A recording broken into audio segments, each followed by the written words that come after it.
新闻一开始，先看基隆市长谢国良的罢免案。10月13日要投票，谢国良昨昏是去参加基隆的中元节，支持罢免的民众甲团体是拢甲伊对调调。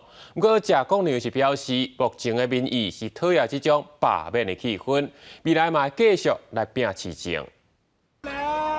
草皮市长谢国良支持罢免的抗议民众提标语，对伫基隆市长谢国良身躯边抗议。正值170年的基隆中元节，17暗时举行放水顶火车大游行，活动开始进行，谢国良把握机会，甲基隆市民互动问好。面对支持罢免的声音，谢国良表示，目前基隆民情对罢免感觉较讨厌。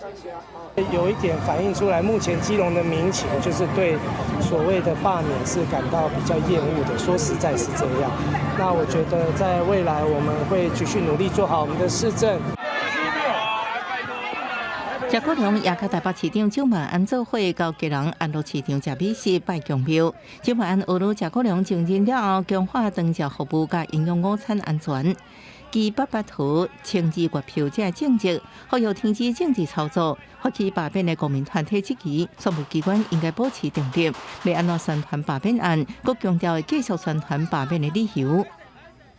选务机关身为行政机关，应该要保持中立，要如何宣传罢免案呢？冲高投票率是你我的责任，不是选务机关。选务机关不该宣传罢免案，请谢市长搞清楚。另外，国民党质疑中选会介入基隆市选委会罢免宣布，无顾中选会是主管机关的法定权责。中选会发声明澄清，选务一体是法律所定，中选会甲所属县市选委会选务人员，拢应该依法办理选务。记者综合报道。